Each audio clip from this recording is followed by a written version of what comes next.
Може би не ме изненадува отсутството на министерот за надворешни работи и на министерот за евроинтеграции, но ме изшокира отсутството на нашите колеги пратеници. Зошто? Еден да не се одважи да размени мисли со нас за животно прашање, навистина зборува за држава што не е само слаба, туку е држава во пропаѓање. Зошто? Бидејќи само институционалното решавање на проблемите, еве и на еден делиберативен начин, кој што е невозможен во нивно отсуство, зборува дека сепак има шанси за демократијата.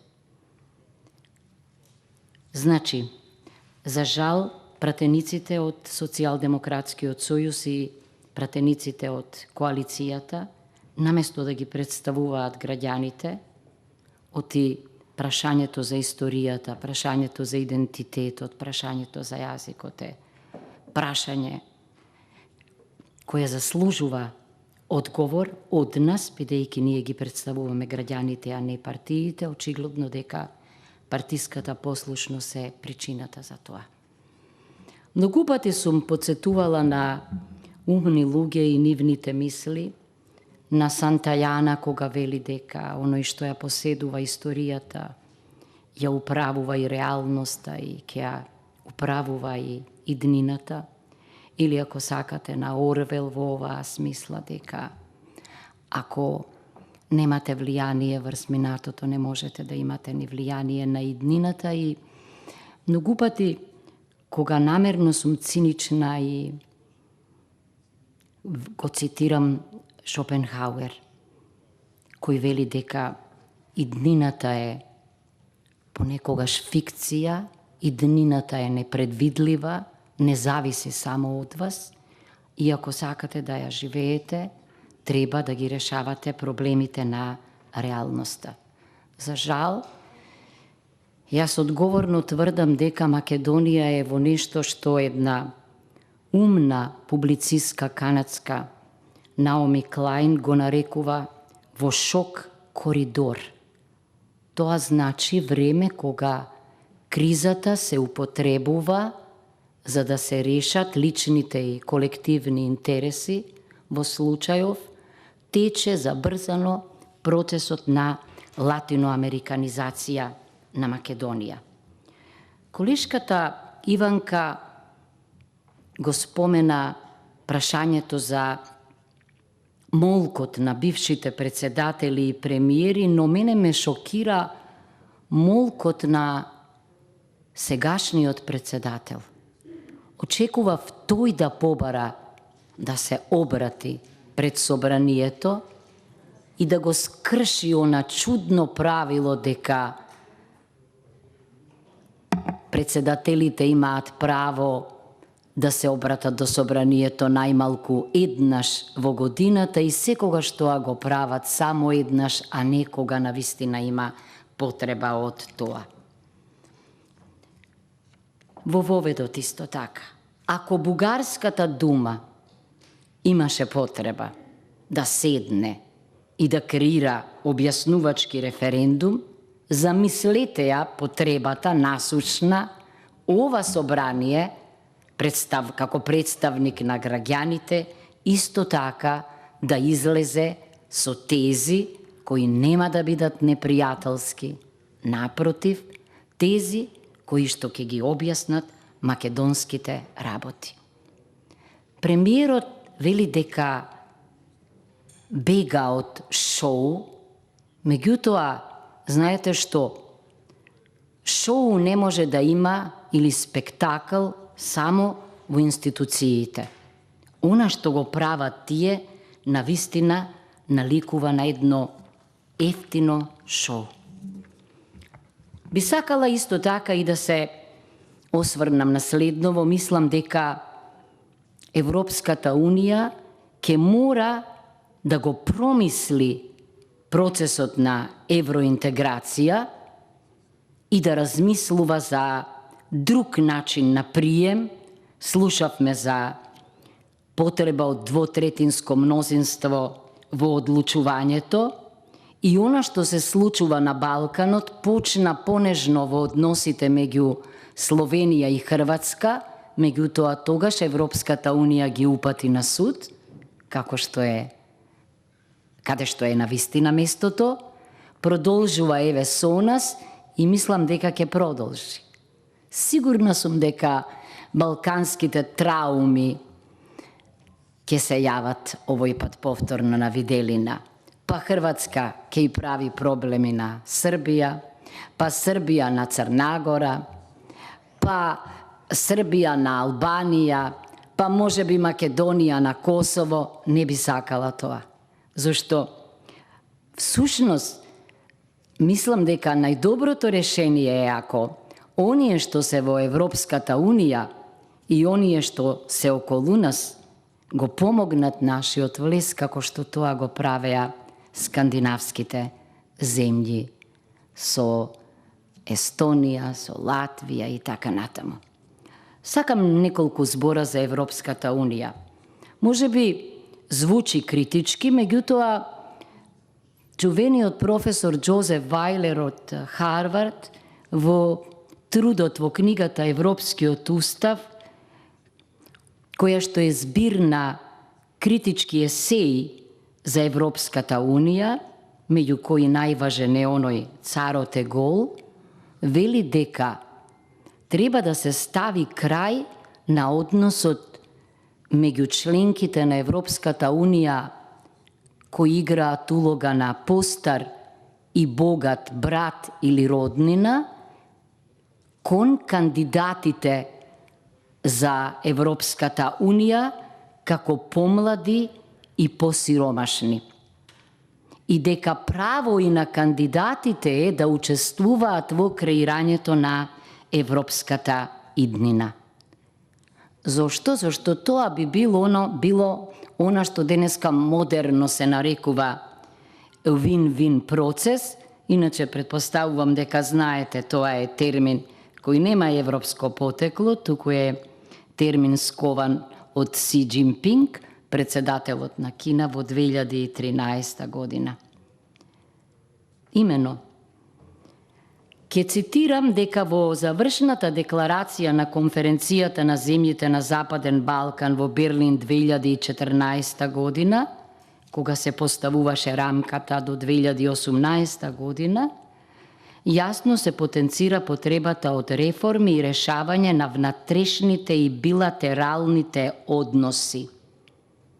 Меѓутоа, во билатералните односи не може да му се остави на оној кој што е внатре во Европската Унија да поставува услови кои што се противат на филозофијата на Европската Унија, која што пак е запишана, ќе кажам, и во Лисабонскиот договор, и во повелбата за фундаменталните права на ЕУ, но и во актите на Обединетите нации. Значи, јас ја подсетувам Европската Унија дека има морални обврски кон Балканот. Со децении го повикуваше Балканот да го отфрли авторитарниот режим и нудеше солидарност. Понатаму, факт е дека со влезот на Балканот во ЕУ, исто така се зголемува и економската способност, ако сакате, на ЕУ, бидејќи се зголемува и пазарот. Трето, за абсорбциониот капацитет на ЕУ, Балканот не е никакво оптоварување. Најважното, демократијата се учи внатре, во ЕУ, и проблемите се решаваат полесно внатре, не пред портите на ЕУ. ЕУ со ваквиот однос ги охрабрува ханибалите на Балканот.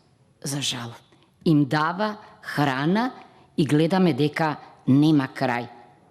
На крајот, стабилноста на континентот не зависи само од Западот, туку и од Истокот и особено од Западниот Балкан, не заради тоа што тој е етнички конфликтна зона, па да подсетам Крис Патен во 2002 година рече дека европскиот избор е јасен, или ќе извезуваме стабилност, или ќе увезуваме нестабилност, но се виде дека европската порта е нашата порта во случајот на бегалската криза. Значи да подсетам, Балканот е интегрален дел од Европа, балканците и македонците се европјани, мора да се стави крај на вештачкиот јас меѓу Западот и Истокот. Не говорам само за природа, за географија, говорам за историја, за култура, бидејќи сериозните аналитичари, политиколози, правници, филозофи подсетуваат дека Балканот само во 2 периоди не бил дел од Европа. За време на Отоманската империја и за време на комунизмот.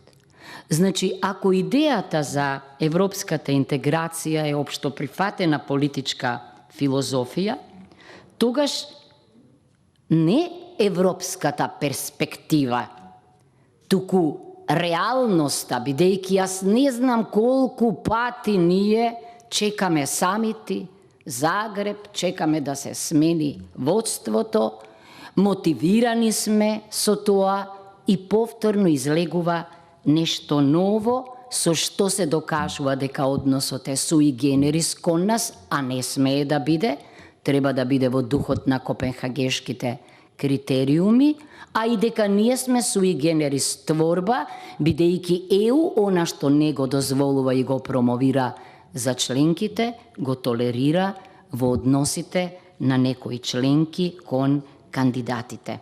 Само кратко да укажем на тоа дека пленарната ќе почне за брзо и би сакал да ја предложим ова точка и заклучоци на дневниот ред, само за тоа да укажам. Повелете. Инаку, да не се чудиме за накратковидоста на нашите политичари. Јас одговорно тврдам дека спогодбата со Бугарија е компатибилна, е сестра близначка со Преспанскиот договор. Некои процеси можеа, не мораше дури ни да бидете ни правници, ни политиколози, да се предвидат. Значи, онаа теза за заедничка национална историја е крајно проблематична. Дури низ призма ќе потенцирам јас на европската филозофија, бидејќи секоја држава во рамките на правото на самоопределување има право на своја историја. Всушност, она единство на различностите, значи почитување на погледот историски, национален по свое. Не може обезличувањето, демакедонизирањето, денационализирањето сериозно да не се критикуваат. Впрочем, се чини дека ние сме единствениот народ, единствената нација која нема малцинства во соседството, а членот 1 од Лисабонскиот договор зборува всушност за заштита на правата на малцинствата. Ние сме иначе единствената држава која во својот устав вели дека нема да се вмеша во внатрешните работи на другите држави, а сите, како и ние, се повикуваме и на меѓународното право, според кое забрането е мешањето во внатрешните работи, но ЕУ го толерира мешањето во внатрешните работи на соседите во случајот на Македонија. Членот 2 на Лисабонскиот договор ја гарантира благосостојбата на народите, меѓутоа, како што гледаме ние, во нашиот случај некој се обидува со договори да укине еден народ, една нација и со договори да наметне или да конституира некоја нова северно-македонска нација. Погледнете ја Википедија, која што нема човек на планетава, говорам за обичните луѓе, не ја консултира и ќе видите за што зборувам. За жал, ако во Лисабонскиот договор се инсистира на солидарност и на почитување на културниот и јазичниот диверзитет, тоа не важи за нашиот сосед.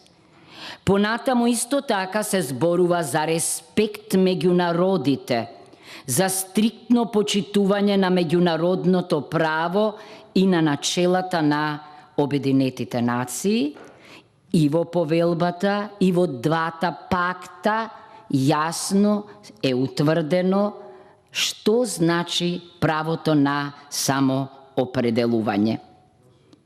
Исто така во Лисабонскиот договор, како по примерот на повелбата на Обединетите нации, се инсистира на еднаквоста меѓу членките и нивните национални идентитети, како и почитување на политичкиот интегритет, правото и поредокот на државата. Интересно е, меѓутоа, во отсуство на европски вооружени сили, не се повикува Лисабонскиот договор на НАТО, туку утврдува дека националната безбедност е одговорност на секоја членка.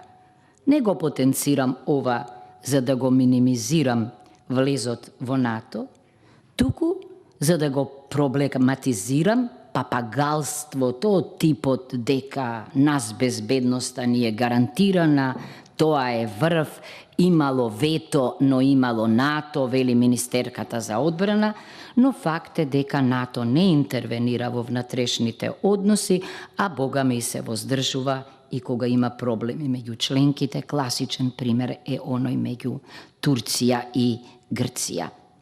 Но она на што инсистира Лисабонскиот договор е воздржување од злоупотреби внатре, но се надевам, бидејќи од нас се бара хармонизација на правото, па и на однесувањето, дека тоа важи и за кандидатите.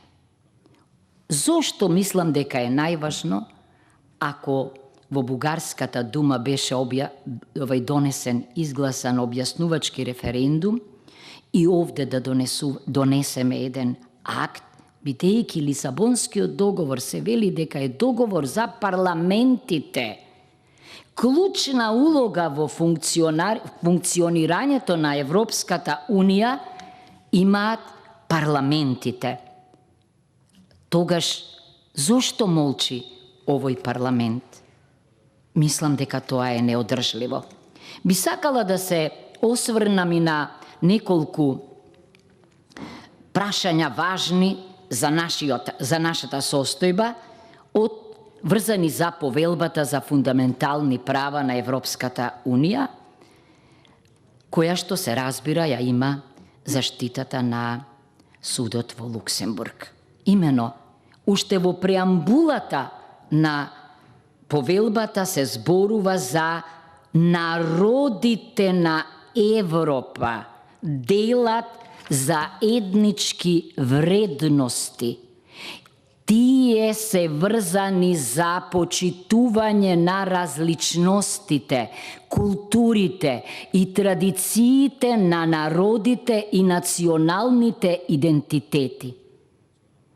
И во членот 22 се вели дека Унијата ќе ја почитува културната, религиозната и јазичната различност.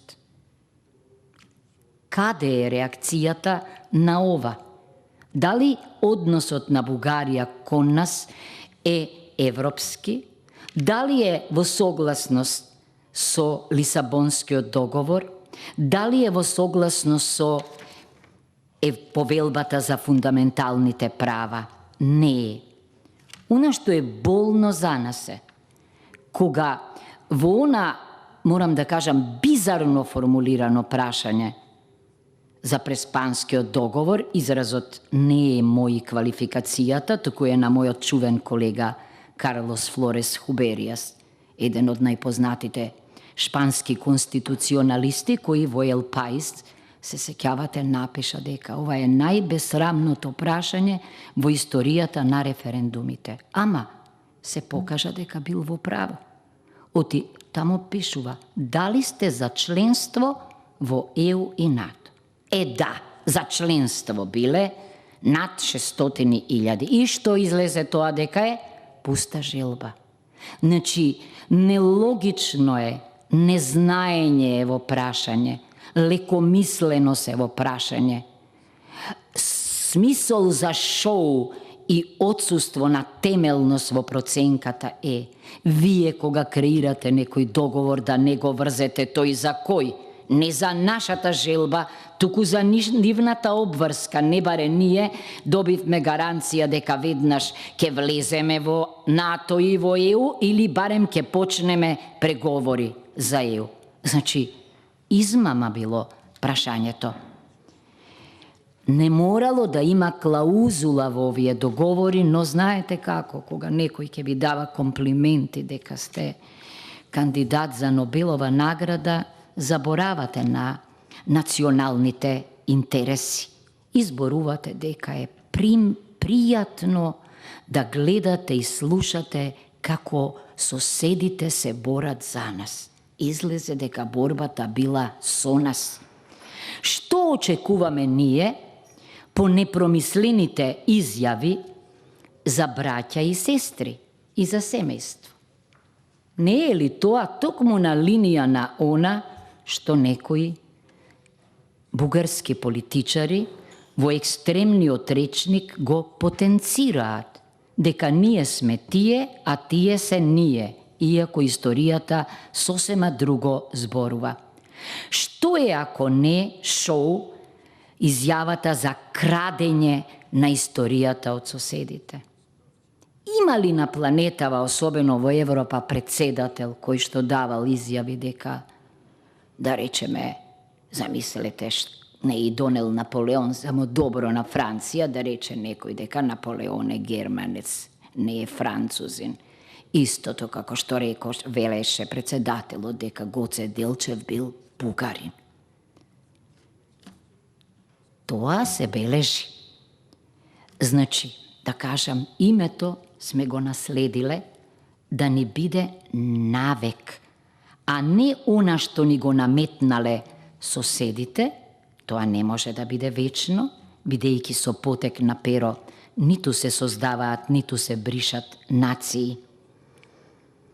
Мислам дека дури и не пратат дека кога ја го глорифицираат успехот врзан за НАТО, не сваќаат дека кога беше во прашање НАТО, клучна беше геополитиката и геостратегијата.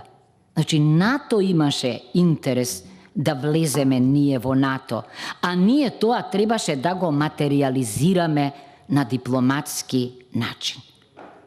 Најстрашно е кога треба да се потврди дека имаме заедничка историја, која што го проблематизира или ги руши антифашистичките темели на кои почива Европа и Европската Унија.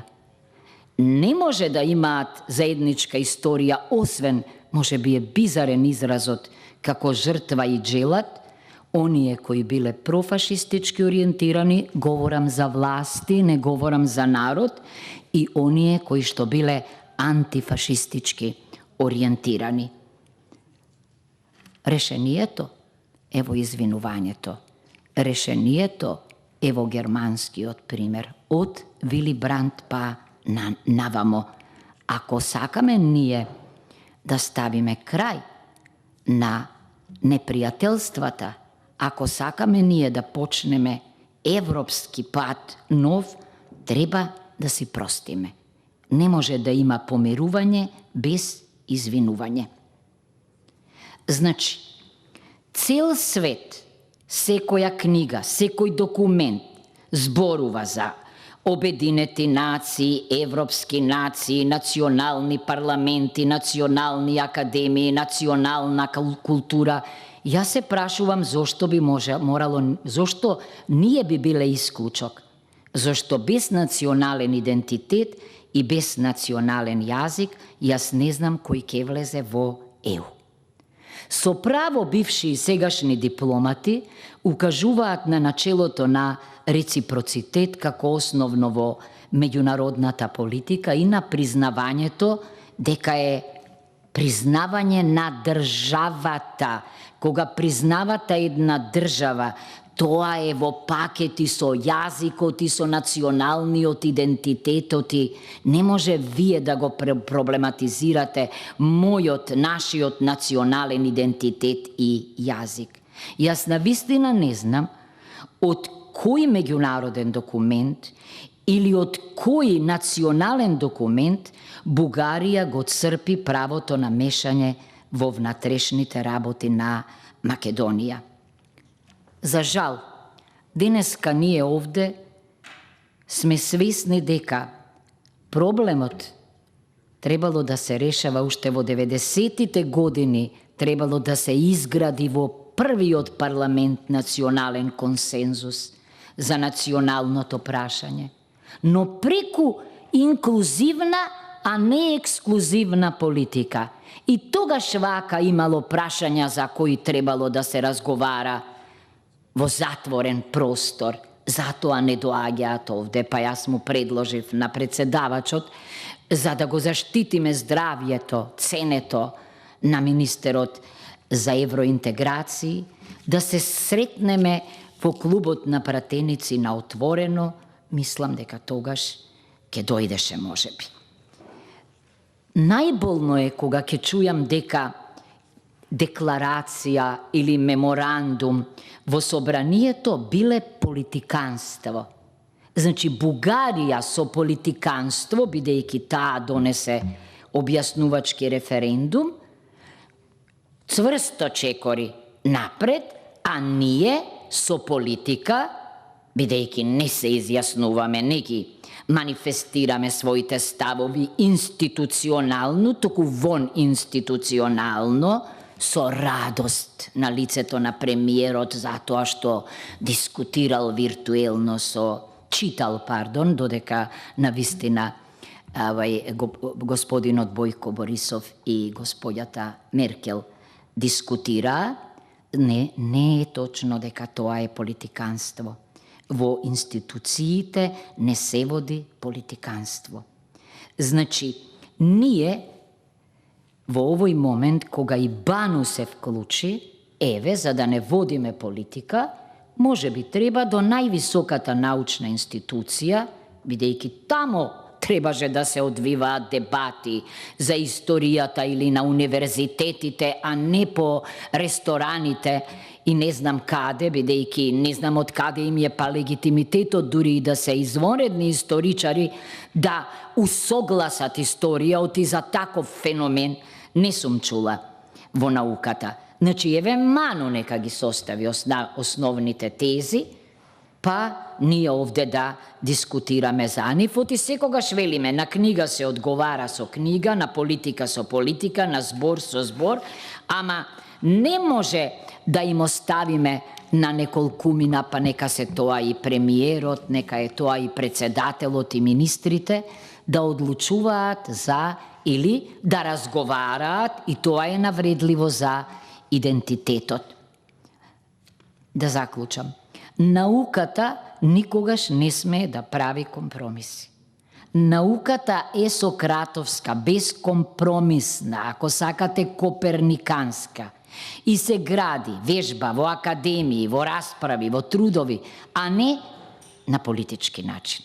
Некој не прави разлика меѓу политикологија и политика. Навистина не знам од каде господинот Заев го црпи правото да учествува, да разговара за пейпери, за нон-пейпери, да подпишува договори кога и каде.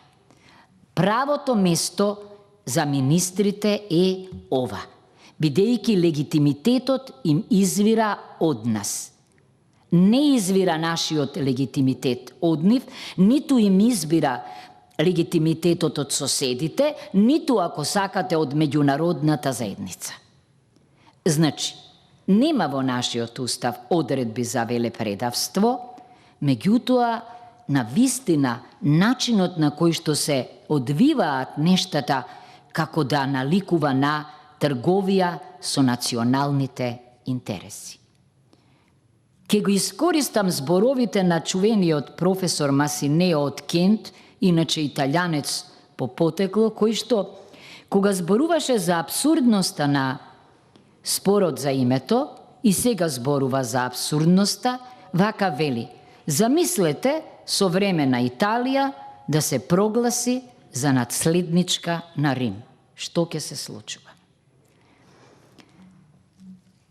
Сакам да кажам дека околу јазикот ниту еден јазик не настанал со потек на перо во некое собрание. Кодифицирате нешто што постоело со векови, да не речам со милениуми. И експертите, бугарски филолози, укажуваат дека не знам колку кодификации, па и сега неодамна, имало измени на бугарскиот јазик. Значи, ако е правото на самоопределување непресушно и нам ни беше признаено во сложена држава, Федеративна Југославија, во која македонскиот јазик беше еден од трите службени јазици, а денеска и оние јазици кои не беа службени, врз основа на правото на самоопределување со право се службени, од каде некому на памет да го спори ова наше право? Значи, Бугарија постојано подсетува преку своите политичари дека е суверена држава. И Македонија треба да се однесува како суверена држава. Ако не се почитуваме самите, и како поединци, и како нација, и како држава, не може да очекуваме помош од другите. Значи, ги повикувам председателот на државата да се обрати пред собранието. Ги повикувам министерот за надворешни работи, премиерот и министерот за евроинтеграција да дојдат овде каде што биле избрани, зашто тоа е вистинското место. Ги повикувам академиците уште еднаш јасно и гласно да се изјаснат за ова прашање. Ги повикувам граѓаните во мир да бидат, зашто ниту некој може да укине нација, ниту може да создаде нација. Ние сме тука за да ги браниме нивните интереси, ние сме тука за да покажеме дека знаеме што е национален интерес. Благодарам.